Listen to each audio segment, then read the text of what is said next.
Ladies and gentlemen, welcome to the Garage Gym Athlete Podcast. I'm your host, Jared Moon. The Garage Gym Athlete Podcast is a result of my desire to build better humans, unequivocal coaches, and autonomous athletes. I've spent the last several years obsessing over program design, nutrition, and every other way you can optimize human performance. This podcast distills the latest scientific research with what I've learned and blends it with the not-so-scientific field of mental toughness. We are here to build you into a dangerously effective athlete. If you enjoy this podcast, you can find out more about our training at garagegymathlete.com. And if you want to pursue more into the field of coaching and programming, head to endof3fitness.com. Thanks for listening.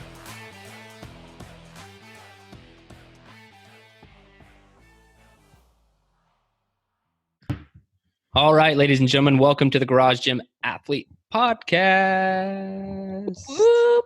I sang it a little bit. That was not singing. Is that what that was? I just thought you forgot what podcast you were on. There's so many. I'm Ron Burgundy. Yeah. All right. So Garage Gym Athlete Podcast. Welcome everyone. New and old, young and old. Wait. All right. I need to stop trying to get fancy with the intro and just get straight to updates. Joe, how's life? Busy. Too busy. Way too busy. That's about wraps it up. That's it. Moving on. Yeah. I got movers coming a lot this week. I've been painting, so my office is painted. So things are all, it looks like crap. But so painting some of the rooms in the house. And then this will actually be the last week that I will be using my rack for 2.5 years. So that will all go into storage. He is quitting barbell training just altogether. I'm just going to be a cyclist for the next 2.5 years. I have massive quads and tiny shoulders. So yeah, I can make room at my house for another rack. Yeah, you want another rack?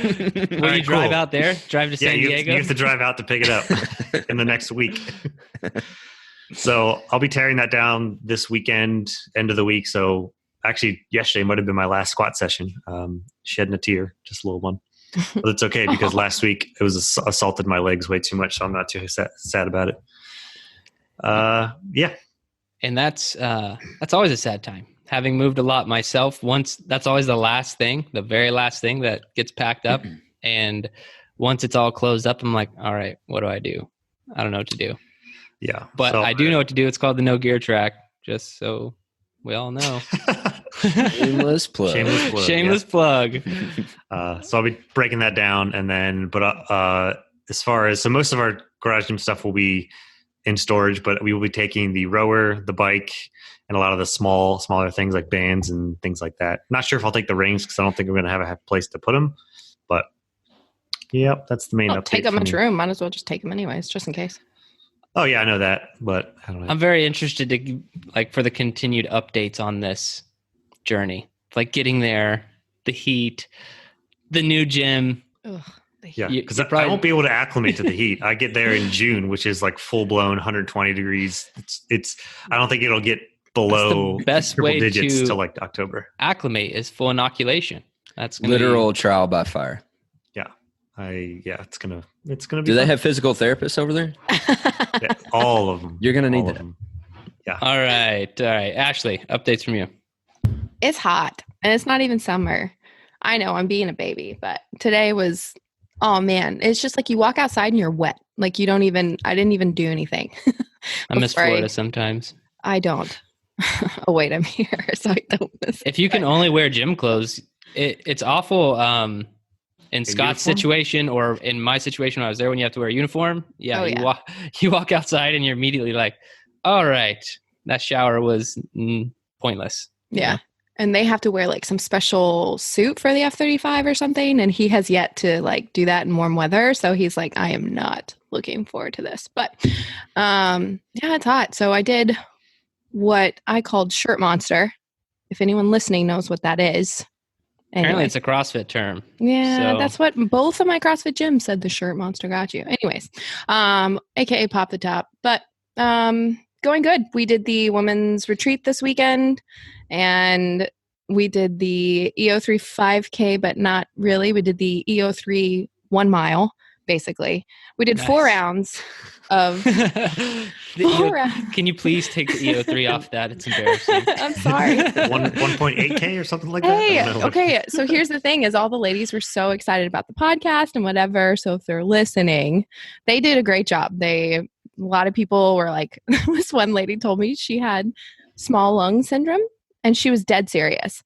I was like, oh, serious? Like, and so she tells me that she like has a, this doctor has like told her this, and it's an actual thing. And then at the end, she was like, I was just joking the entire time. Like, I don't have small lung syndrome. I just don't run. So I made it a mile. So we did 4 rounds of 400 meters and then 3 rounds of the calisthenics each time. So, Was everyone appropriately pushed? yeah, definitely. Okay. And then they you all can leave said, the EO3 on there then. they all still say they're sore. So we had a really good time. It was That's really cool. And it was on the beach, right? Yeah, so my calves were sore significantly more than normal just because of like the digging in the sand. And we ran on obviously the harder part of the sand, not like the soft white sand, but yeah, it was on the beach. So we were appropriately sandy after all the calisthenics and getting on the ground. So Yeah, beach will mess you up. I visited my friend who lives at the beach, runs on the beach, and I decided to go run with him. He's a runner, and we kept like 6:30, 6:40 mile pace for like 5 miles. And I could not even, my ankles and calves, like everything. Not only was I like, for that distance, that's about as fast as I can go. And I couldn't move. Like I was jacked up from the knee down for probably 2 weeks. It was pretty bad. All right, Kyle, how's life, man? Life is good. First of all, I was not on the podcast last week. No one mentioned it, but just I didn't realize you weren't there. Just reminding everyone that I wasn't there. Kyle brought his tiny violin. Always. Things are going well. I had a long weekend with my youth group. We went to a conference up in Pigeon Forge, and so youth conferences are wonderful things, but they're also filled with little sleep and not so great food. So still recovering from that a little bit. I think I got 11 hours of sleep over the whole weekend. So that was nice. Right after doing our sleep book, that was great. So I was just reminded on an hourly basis, Kyle, you should be sleeping more. You feel horrible because you did not sleep. But, oh well. Making up for it. Did you get like a headache or anything? Because that's what happened to me. We got very little sleep this weekend, or I did because it was a new place. I didn't drink. I didn't anything. Sunday, I thought I had a hangover. Like it was that bad.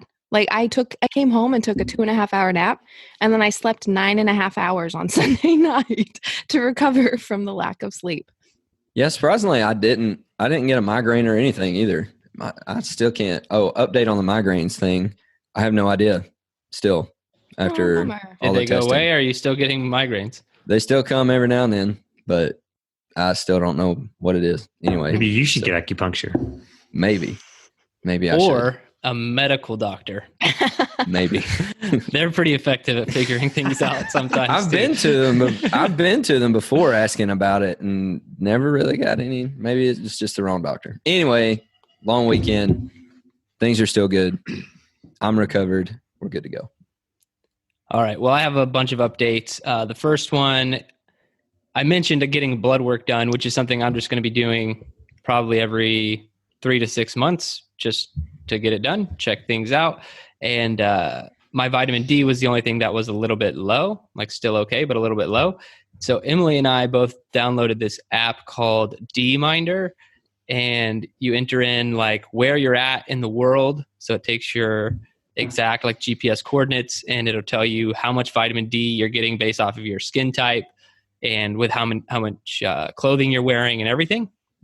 So it's pretty cool to do that because we've had more sunny days recently. And so we've been trying it out, and it tells you, how much vitamin D you're getting. Also, you can add supplementation, but then it'll give you, if you have a known blood level amount, it'll estimate what your blood level is after getting vitamin D, every day, and so on and so forth. And so I'm actually interested, one, just to test it, because you never really know. You just like go outside for 15 minutes with your shirt off, and that's enough. But it's like, well, that's only true for like your skin type is very dependent on that. Like Emily, she can stay outside for probably like an hour and a half without getting a sunburn. And I can stay outside for about 9.5 minutes without getting a sunburn. So, I get a lot more vitamin D though. This is the only positive to that. And so it's cool to use that app to check it out. And then I want to see the accuracy of like, okay, after all you've done, we estimate your blood level here. And then I'll go get my blood work and see if it was right. So you can check out that app. No affiliation, no sponsorship. We are not sponsored. All right. The Killing Comfort book it's pretty much done. We're just and by done, I mean the editing process is pretty much done. Just a little bit more to go there, and should have the first copies in hand. I don't know, maybe by the time this is actually published or the week after or something like that. So I'm really looking forward to getting that done. What else we have? New cycles coming up for anyone who's on the fence or wants to join. We normally do a webinar and all this other stuff, give out sample programming, all that's coming in the next couple weeks. And so a new cycle is coming. We got some testing to do. So really any time now-ish is a good time to get into the program, because you'll hit up, Fit Week, which is our testing week, or Deload, which is the body geometry week, which we'll kind of talk about today. So more coming on that. And then I'll do that one next. Women's Health Track. So the Women's Health Track is finally coming back. We did a beta test last cycle, and it went really well. And then we were going to start mid-cycle, but that didn't really make sense because we don't start any cycles mid-cycle. So we just held off this entire cycle for the Women's Health Track. And so the Women's Health Track will officially begin with this next cycle when it does kick off. Ashley, do you have anything to add to the Women's Health Track? We'll be talking about it more and more. Probably even have Emily on at some point where we can all discuss it and talk about it a little bit more. Yeah, it sounds good. No, just the little things. It'll be the exact same thing. You're going to get help in nutrition, help in a little bit of coaching.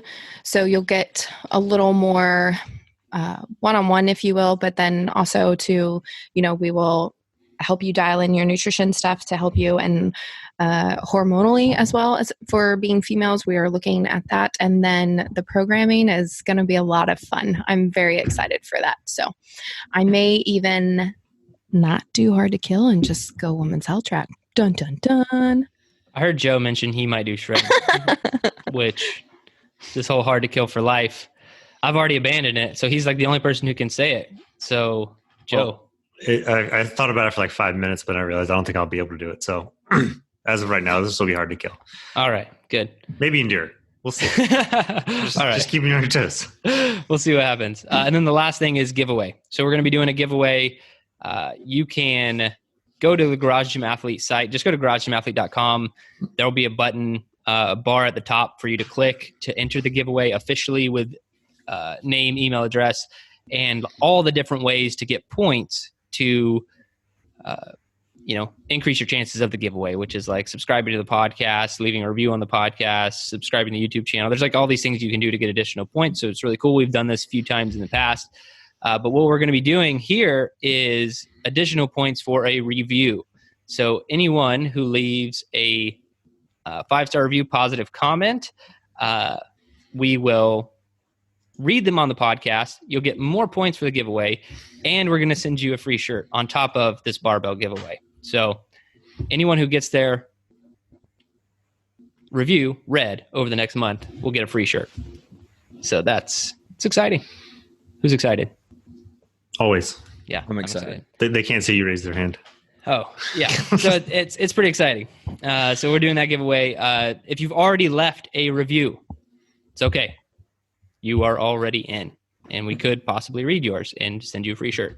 So go leave a review right now. It's so easy to do. The only thing stopping you is comfort.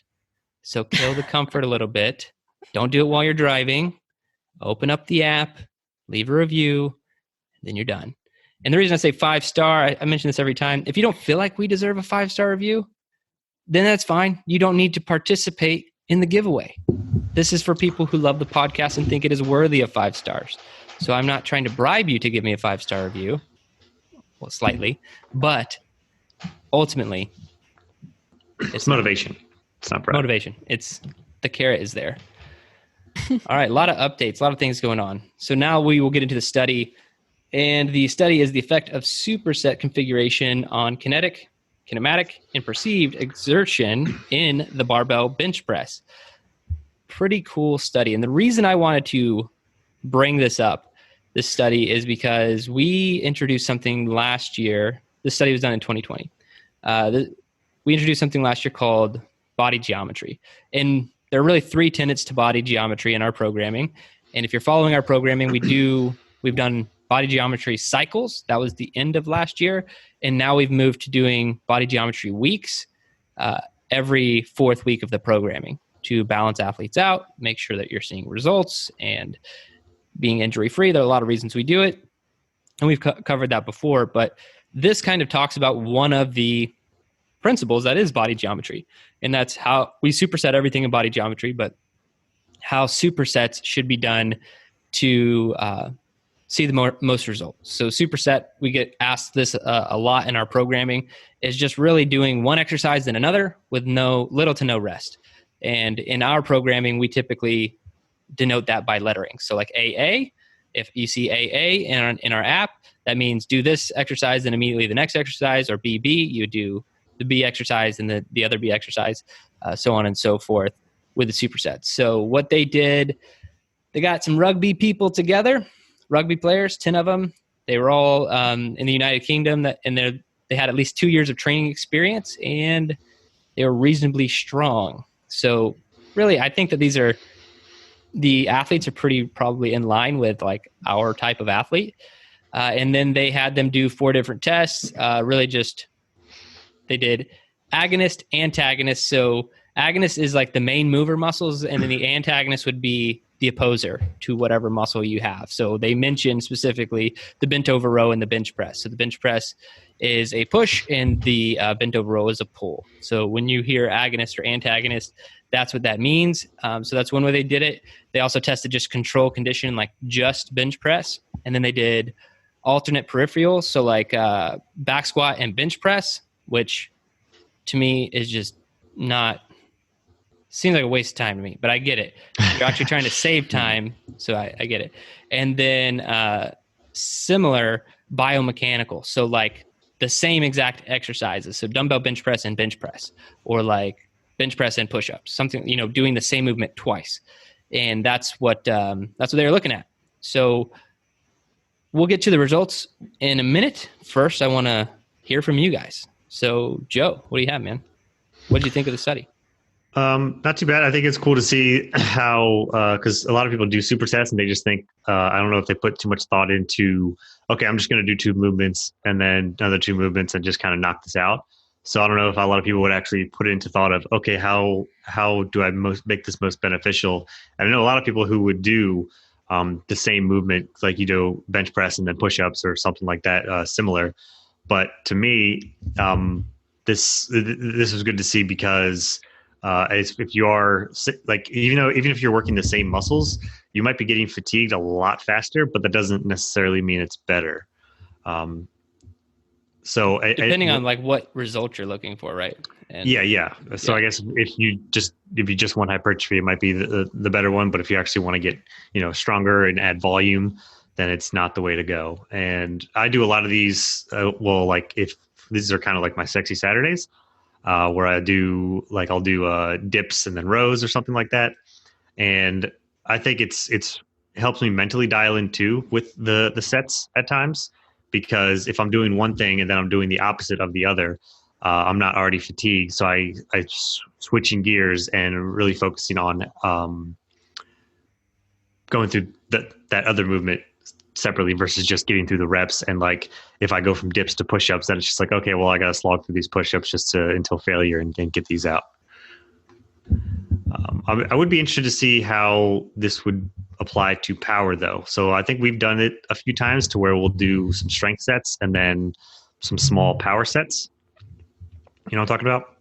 Yeah. And it's like, that's why I was saying, like, footnote, depending on most of the time, if you're lifting weights, hypertrophy and strength is what you want. And so doing the AA format, agonist and antagonist seems to be the best for that. But if you were looking for something like muscular endurance, or muscular endurance, it might be good to do the two movements that are of the same biomechanical nature. So bench press and push-ups, you're like, say you did bench press first and push-ups might suck, but if you're trying to build muscular endurance, that might be what you need. You know, a lot of effort in one area. And then power generally, you know, you need very little like short duration, high burst stimulus for power. Mm-hmm. And so it always depends like what's that second movement, you know? And so I think that if you're not programming that appropriately, you're just going to be taking away from that power generation that you could. Yeah. Ashley, what are your thoughts? I found it interesting that it was more velocity based. That's what they tested versus strength. You know, for us, I talk about getting stronger muscle growth. They did talk about muscle growth a little bit, and they talked about how, you know, it's a good way for muscle growth to superset the agonist and the antagonist like that. So in my notes, I just wrote, you know, why not do that if it shows that it's a good way for muscle growth. The other thing I found interesting was they talked about heavy days. So in my mind, I'm thinking fit week, 1 rep maxes. You know, we don't program supersets, right? So it talked about doing just that one lift for a super heavy day kind of thing. And then it makes sense to me that if you're going to work that same muscle group, just what you said, Jared, like if you're talking about muscle endurance, then sure. And we've done that, I think, multiple times in our programming too, whether it's bench and then you do kind of a med ball press as well, chest press kind of thing. But it makes sense that you're going to fatigue out. And if that's not what you're going for, if you're trying to superset for, I guess, velocity, but in our case, strength or muscle growth, then you would do kind of the push-pull effect. It makes more sense that way. So, yeah, and it is an interesting study because of what you mentioned. You know, they weren't really interested in how much stronger did you get. They were just really looking at the sets themselves. You know, what was the velocity? What was the power? What was the force? What was the RPE? And so then they have to draw these like weird conclusions of like, this may result in you getting stronger, so on and so forth, because we know, we've talked about this in other podcast episodes, if you're moving weight quicker or more quickly, you're going to get stronger and things of that nature. So I think it was interesting for that reason, you know, focusing on velocity, but they did show a significant, like, if you do the muscular endurance version of what we're saying, the same type of muscle group twice, there's a huge decline in that velocity, which means less power, which means you're probably not going to get as strong. So it's not ideal for building strength. So you can jump to these conclusions, but it's not. They weren't able to do that in their study because it's science. They can't jump to conclusions. But as coaches, we can.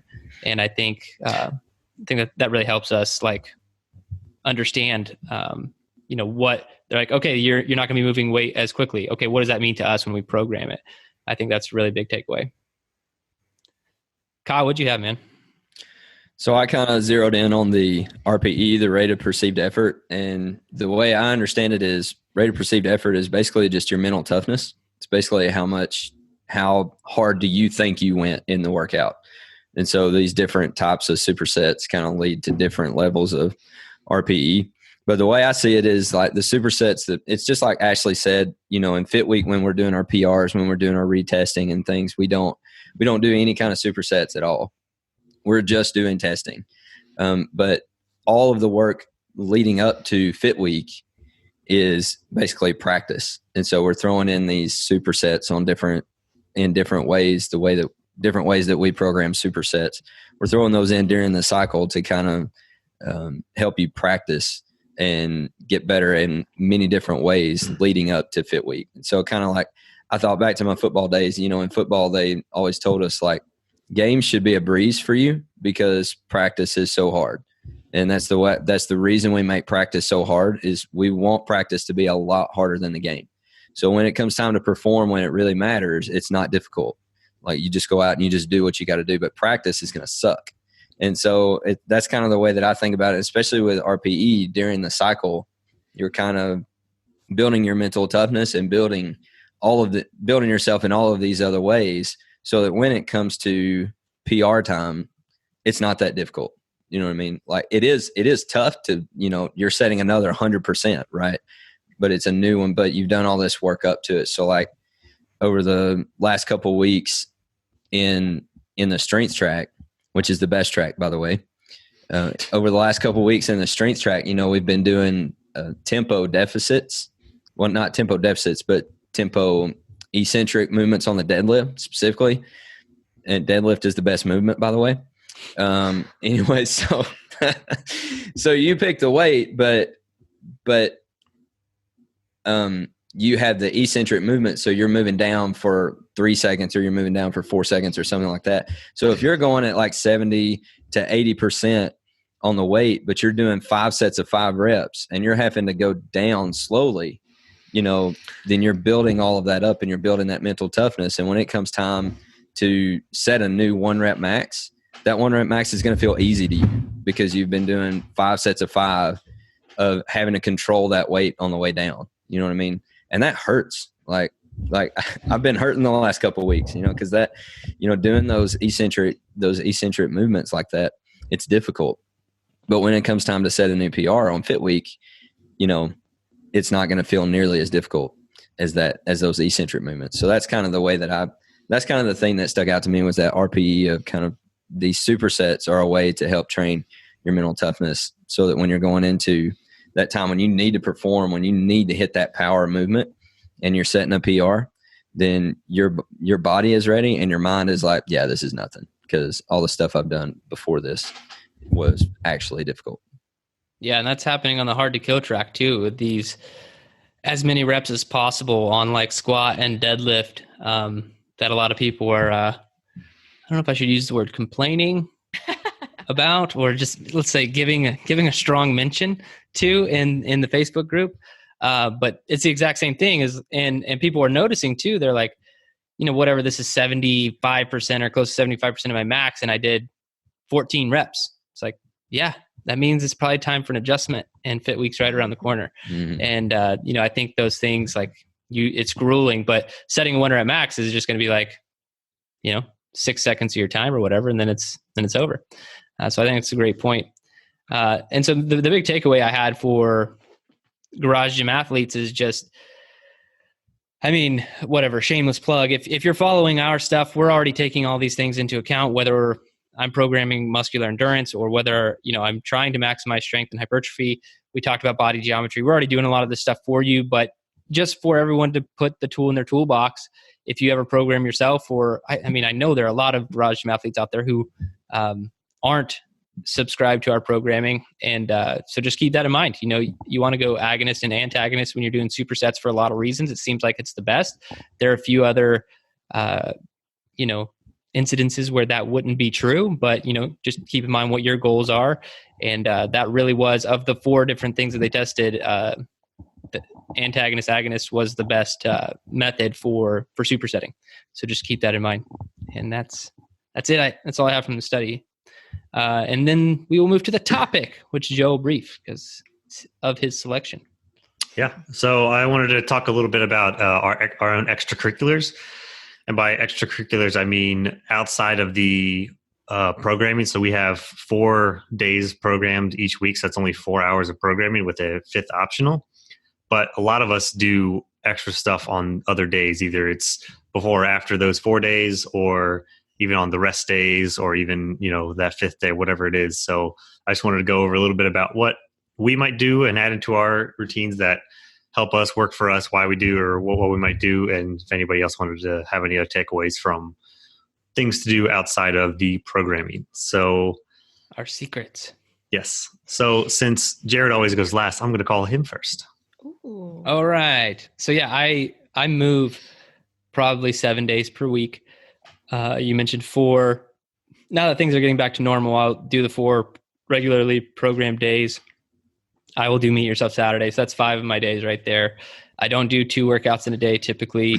But those other 2 days will most likely be cycling. So on Sundays, I go for a long ride. And long for me is probably an hour to an hour and a half. And an actual ride, that's part of it for me. It's not like I could get on my stationary bike, but I actually like going on a ride. And I don't really pay attention to my heart rate, what zone I'm in. That's really more just like we had Courtney Morse on. He talked about movement meditation. It's more like movement meditation for me. And then the other day it might actually just be like 20 to 30 minutes on the Concept 2 bike just to move. I don't feel good when I don't move. So I have to move, even if it's a walk. Like I really don't care what it is. I don't commute to work. I don't have a lot of places to walk around in my office, if you will. So I have to get outside and like walk around the block or whatever. So that's what I do. I'd say that's the biggest addition. Everyone knows or has heard, if you listen to the podcast, the sauna. I do the sauna 5 to 7 days per week, typically in the evenings with Emily. And breath work is something that I do as well. I guess we could consider that a extracurricular activity. I've mentioned it a couple times on the podcast. Typically, it's going to be box breathing or Wim Hof breathing.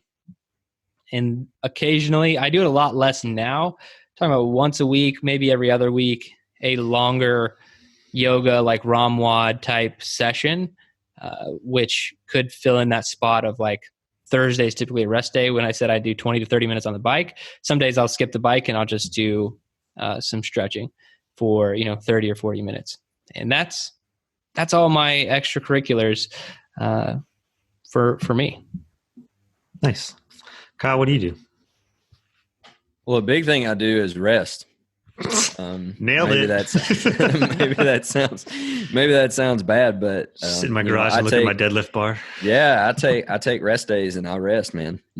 I recover and all those things. Saturdays, especially with Hannah being on the program now, we've been doing Meet Yourself Saturdays together. We didn't do one this weekend, but being out of town and such. But we get to do that, and especially having the extra gear downstairs, we can both work out together now and do separate things or do things together. And so typically we'll try to get a Meet Yourself Saturday in, but other than that, I'm just resting up. If we don't do a Meet Yourself Saturday, I'll try to maybe make up a missed session that I may have missed or had to move during the week or something like that. But other than that, man, I'm resting, playing with my kids. My kids give me enough exercise too sometimes, especially with the little bit warmer weather. Some days it's been warmer the last couple of weeks. We might go outside and kick the soccer ball around or something like that, play with the kids. But forgot to mention that. I mean, probably almost every post Murph is followed by 1 to 2 hours of football or soccer with my boys. Yeah. Guess I'm fairly active, more than I feel like I am sometimes. I mean, I have a, computer desk job, you know what I mean? Like in a fitness company, but, sometimes I feel like I'm like, man, I should move way more. But what Kyle said, you really need to listen to your body. Like I move a lot, but I also pay attention to a lot of data. If my heart rate variability was in the trash and I wasn't feeling good, then yeah, I'll just take a day off completely. There's nothing wrong with that at all. I've just, like I said, seem to feel better when I move more. All right, Ashley, what you doing? It's pretty much the same thing as what these guys said. So I do Meet Yourself Saturdays for my 5th workout, if you will. And if I'm out of town, I do some sort of body weight workout. We're trying to get that 5th one in. And then on Thursdays and Sundays, when we typically have rest day, I echo what Jared said.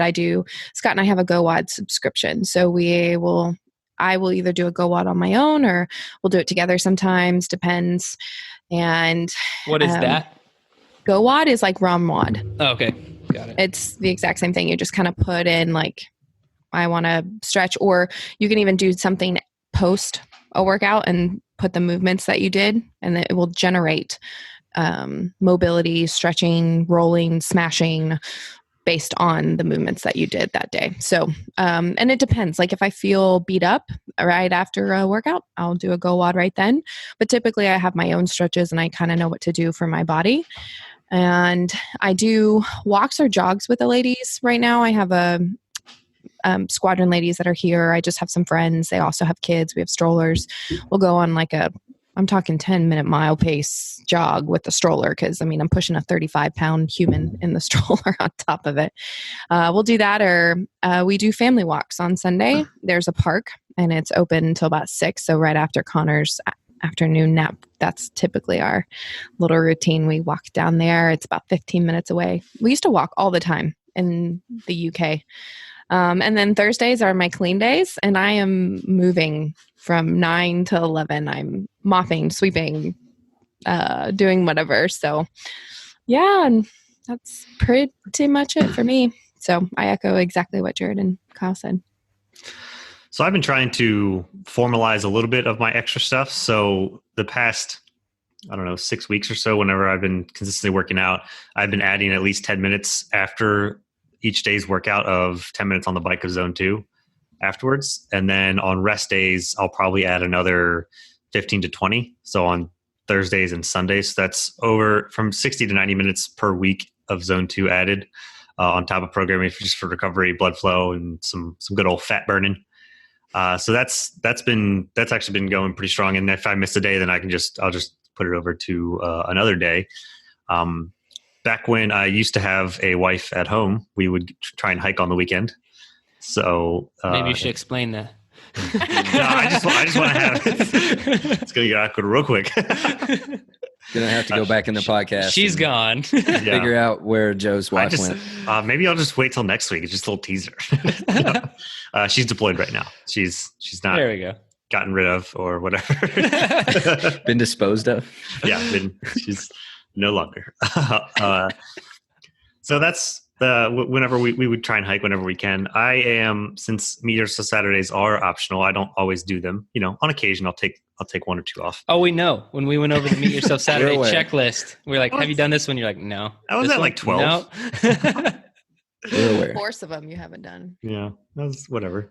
But I'll do what I mentioned before, some sexy Saturday. So I'll do a lot of accessory stuff, usually supersets, things that haven't done in a while. I love doing dips because dips are fantastic for if you want to raise your strict press and things like that. And with shoulder things going on and just past shoulder injuries, I always hit up my crossover symmetry. So that's a really good balancing day that I do. We should just start programming that in so people can either do Meet Yourself Saturday or Joe's Sexy Saturday. You can program it because I don't even know what it is. So just add it to my list. Yeah. Write that down for yourself. Okay, that's fantastic. If there's enough demand, everyone will have to reach out and let us know. Now everyone's going to. I already know. Either Sexy Saturday if you want Joe to have to do more work, let us know. Fantastic. All right, get right on it. And sometimes on rest days, I'll try and go for a run, especially on Saturdays. And it's mostly because my Garmin's really sassy. And if you don't run outside for like a week or 2, then it basically says you don't work out. It doesn't matter if you wear a chest strap. It doesn't matter if they have all of this data. It's like, no, you're unproductive, or I have no data. You don't work out. So if you didn't run outside, I love it. But yeah, we'll do that every once in a while. That's kind of how my routine's been going. That's behavior modification through a wearable. That's exactly what it's designed to do. So that's jerk. Good. Yeah, that's my a buddy of mine just got a Whoop. He keeps texting me about it because he's in his first 3 to 4 weeks of having one. And you know how you can do a workout and Whoop will be like, yeah, that was a great warm up.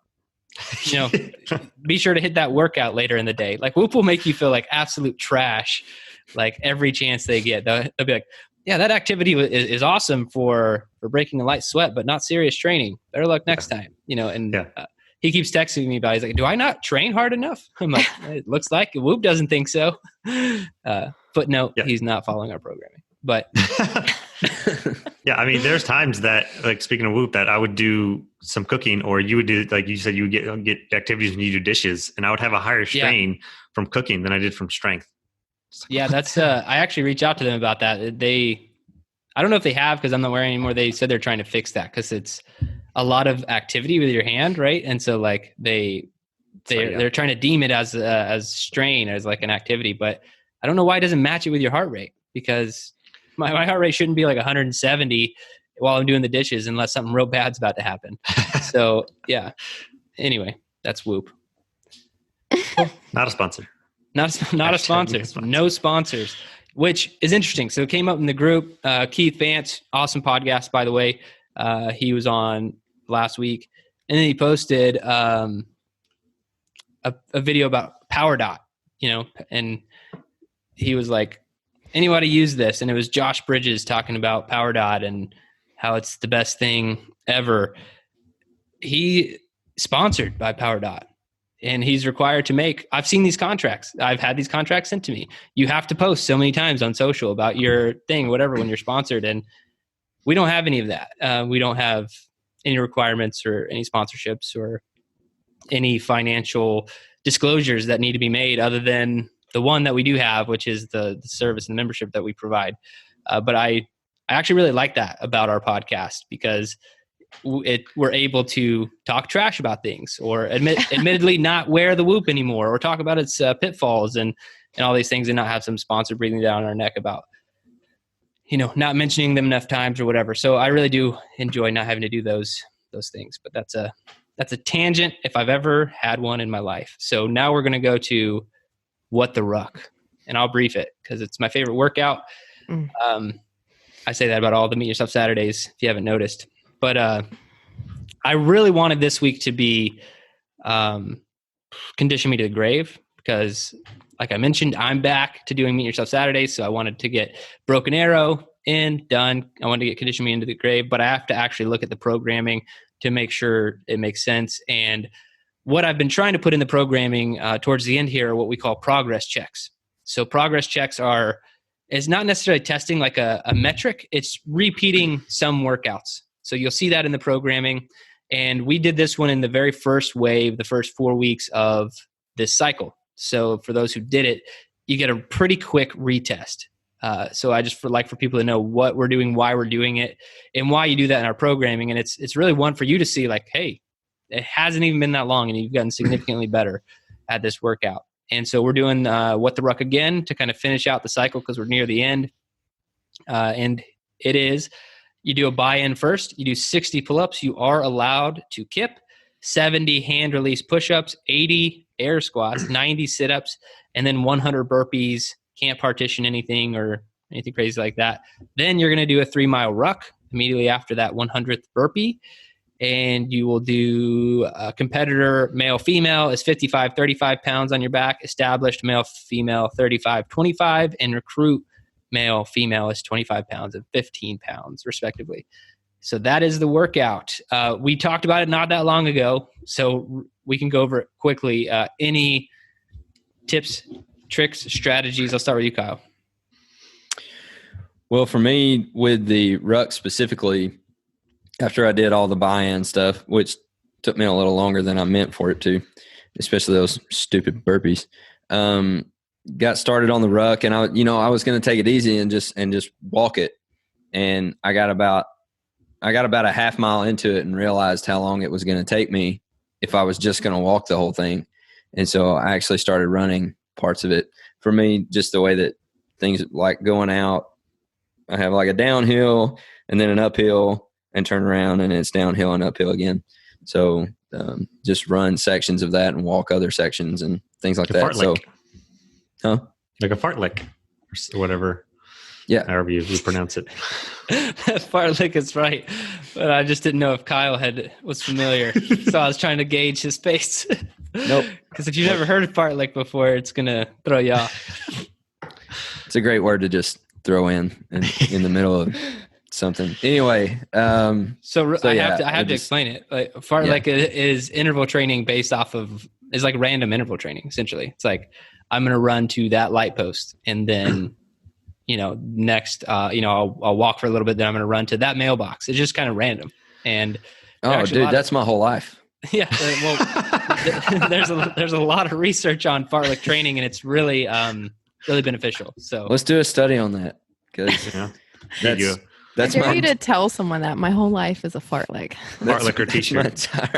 Well, if you think about it, training history. I want you to spell it later. We've talked about in some of the recovery methods of like being a little bit more like listening to your body for rest times in recovery. Like, I'm ready to lift heavy again. The research says I need to wait 3 minutes, but I'm ready now. And your body's probably right. And you know, sometimes you can rely on the research. And that's the same with interval training. Like if I need you to go so hard, but you can only do that for 10 meters this time, but the next time you do it 70 meters, it's very individualized interval training. So anyway, another tangent. Love tangents. If you ever had one. If I ever had one. That's my tip then. Fart lick your life. Okay. All right. Anyone else want to give a tip? Don't just throw a kettlebell in your backpack. Hot tip for the Ruck. Yeah, it doesn't he broke feel good. himself for a long time. Yeah, that was a long injury. That actually started the downward spiral of PT. It kickstarted my PT. So a lower back pressing or a kettlebell pressing on the lower back ended in dry needling E-stem on the shoulder to loosen up muscle fibers in the deltoid. Just so we're aware of the full discourse there. That's pretty. Yeah. Awesome. I mean, it turned me into Frankenstein, so I'm okay with it. I'm good to go now. That's good. That's all Ashley, I got. do you have any tips? Yeah, so I remember it was when we did the first cycle and we actually talked about it on the podcast, and a lot of people on the Facebook group brought up but people were talking about running this. And so I would just say, if you can't run the Ruck, that's okay. Like, you know, I did it in 100-meter bouts. So I guess I fart like dick, if you will, but I had a track at that time, but this last time that I did it, I was able to run a mile, walk about a 400, and then run like another half mile. So you just have to kind of gauge exactly what Jared said. Know your body. So if you can't run that Ruck, that's okay. And pick the weights appropriately. And then to kind of piggyback on Joe, put a towel on your back, because no matter, I have to put like small weights in my backpack so they move. But I have a backpack strap in the front. So if you're able to have I don't know what kind of Ruck people are using, but if you have a pack that has like a strap in the front, it's actually better because it moves less, or at least mine does.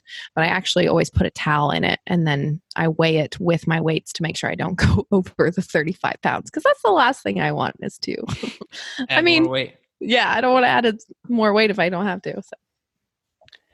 Yeah, and I don't know if I have anything to add to that. I would say I technically don't think if you're running, I don't think that you're rucking anymore. I think you're running with a heavy pack.